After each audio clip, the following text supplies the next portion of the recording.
Muito boa tarde, amigo telespectador, você assinante aí da Terceira Via TV, né? Melhor programação dos canais por assinatura do Norte Fluminense. Hoje, segunda-feira, dia 24 de agosto, muita coisa boa, muito futebol, muitos resultados interessantes e o Campos Atlético Associação, mais um time de Campos na Série B do ano que vem. Primeiro, uma campanha louvável, o único time invicto, né? Seria uma justiça se realmente ficasse de fora da Série B no ano que vem. Mas nós estamos aqui com o Fernando Antônio, que vai comentar também, principalmente os resultados, porque os times do Rio de Janeiro, neste fim de semana, só se salvou o Flamengo, de virada em cima do São Paulo. Fernandinho.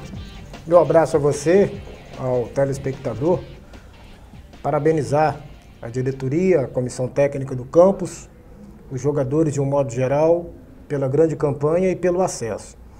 Eu só não concordo quando a mídia fala que o regulamento foi injusto, que o regulamento foi isso, foi aquilo, porque, na verdade, todo e qualquer regulamento ele é discutido em arbitral. Arbitral. Na medida em que os clubes concordam, não tem que reclamar depois. O pessoal falou que, diante da invencibilidade do campus, diante da campanha que fez o Campos tinha que ser campeão. Dos 4-0 no jogo de ida e tal. Fez 7 gols em 2 jogos contra o Rubro e tomou apenas 1. Isso. Mas o regulamento foi discutido por 2 vezes. Exatamente. Como não concordo quando o pessoal do Americano também se queixa. De que o Americano foi campeão de um turno. Disputou o título de outro turno e não teve o acesso. Mas houve 3 arbitrais. 3 arbitrais. E eles concordaram. Então não adianta ficar reclamando. Isso, exatamente. O que tem que ser feito é reclamar antes. Isso. Impedir que as coisas aconteçam da forma como elas ocorrem, para evitar um constrangimento depois. Com relação aos clubes do Rio, o Flamengo teve uma vitória importante contra a equipe do São Paulo na estreia do seu treinador.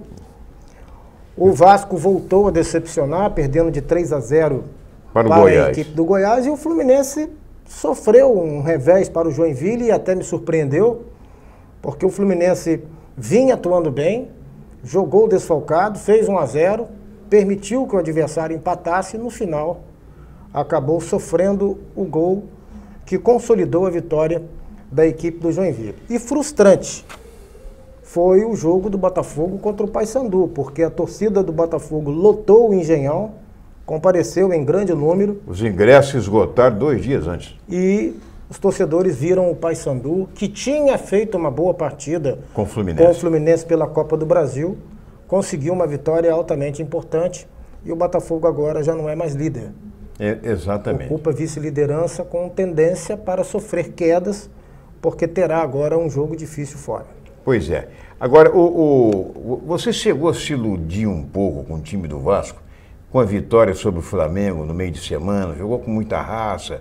Quer dizer, foi um jogo truncado realmente, onde prevaleceu, né, a raça, os 2 times priorizaram as jogadas, a marcação em cima e tal, aquela coisa. Mas você chegou a se iludir que o Vasco poderia, no Campeonato Brasileiro, voltar a vencer? Se iludir não, mas eu cheguei a imaginar que com a chegada do Jorginho, até pelo fato de você buscar uma nova motivação, porque quando há uma troca de treinador, há uma motivação que se concentra em torno do grupo, que o Vasco fosse apresentar um futebol melhor.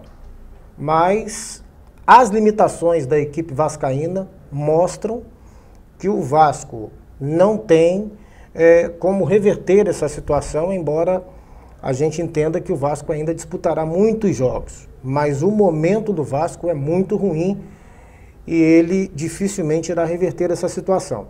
Com relação ao fato dele ter vencido o Flamengo, todo mundo fala uma coisa que eu concordo. Em clássico, não há favorito. Você observa que nos 3 últimos confrontos do Vasco com o Flamengo, o Vasco levou vantagem. Levou a melhor. O que me chama também a atenção, é necessário que, independente da rivalidade que existe entre os grandes clubes do Rio de Janeiro, que todos possam mudar um pouco a linha de raciocínio do futebol do Rio e buscar meios de, através de um bom entendimento, criar uma nova estrutura. O Vasco foi o campeão estadual do Rio de Janeiro. Exatamente. E olha o fiasco que está sendo no Campeonato Brasileiro. Exatamente. Olha o nível do futebol do Rio de Janeiro. Tem que ser feita alguma coisa. Porque o Botafogo não subindo e o Vasco caindo, olha só o problema que o futebol do Rio vai enfrentar.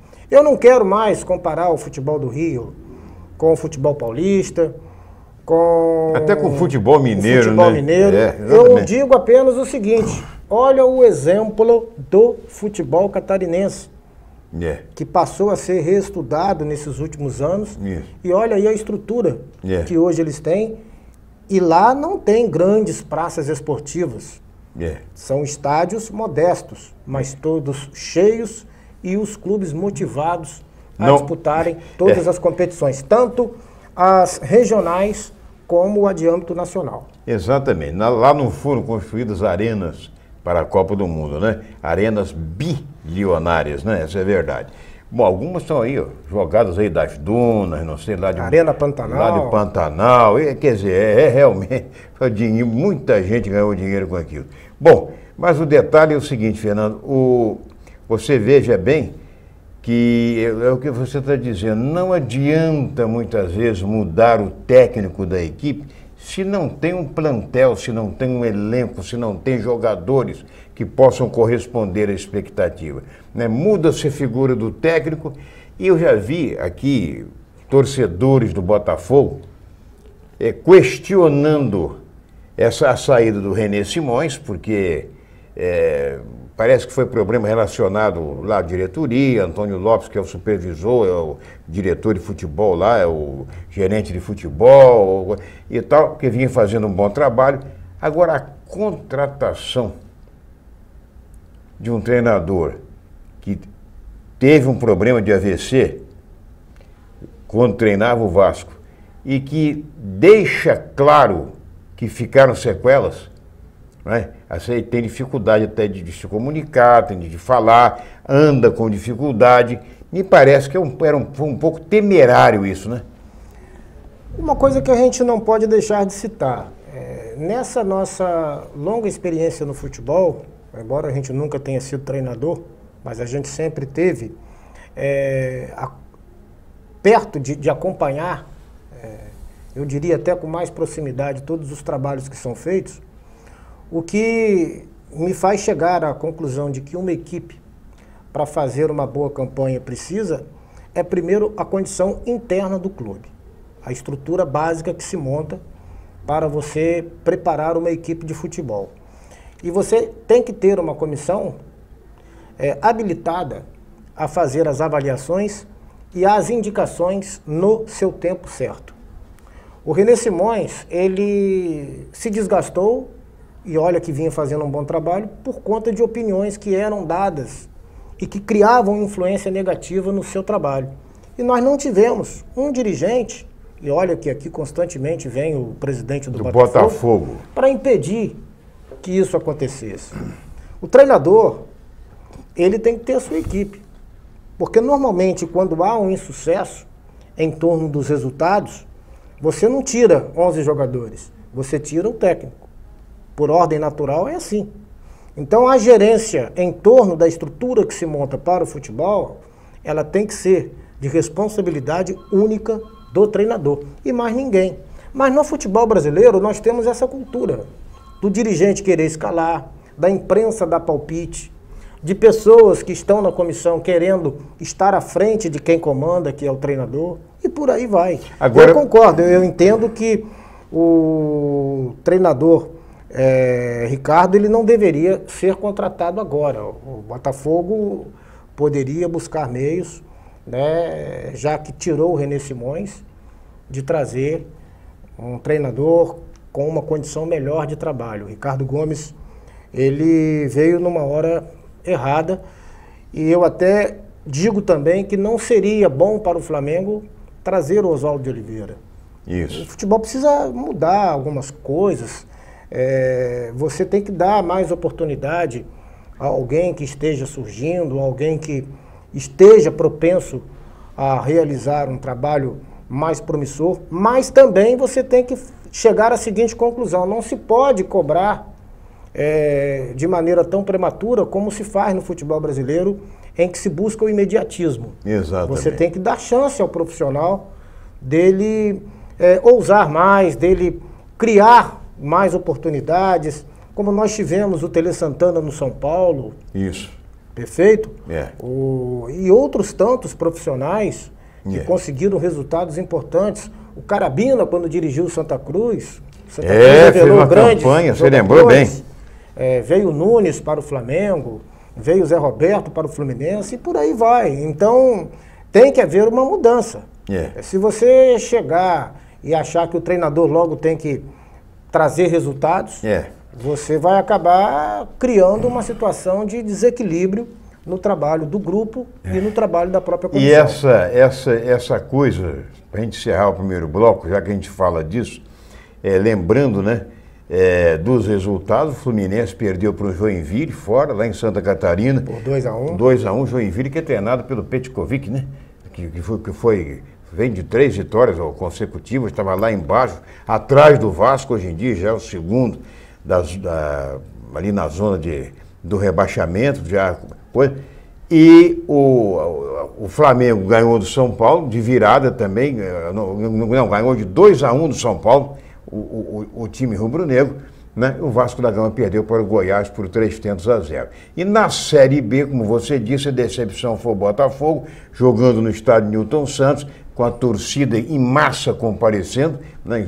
Todos os ingressos vendidos antecipadamente, acabou perdendo para o bom time do Paysandu, que tem o Iago Pikachu, né, como jogador referência, né? E o Macaé beirando já a zona do rebaixamento, a 2 pontos da zona de rebaixamento, é brincadeira, hein? E você vê, ficou trocando o treinador, mexeu na estrutura de trabalho, aí ocorre o que está acontecendo agora. O Macaé, que chegou a estar perto da liderança da competição, assim que ela foi iniciada, conseguindo resultados importantes. Para você, Cristóvão Borges saiu no Flamengo, Oswaldo de Oliveira vai resolver assim como treinador, é mais experiente do que o Cristóvão? Mais experiente, talvez até mais capaz. Mas o problema não é esse, o problema é aquilo que a gente falou. Perde 2 vezes, perde 3 vezes, exatamente. O trabalho passa a não ser valorizado. A impressão que se tem aí cria-se a instabilidade. A impressão que se tem é que os dirigentes jogam para a torcida.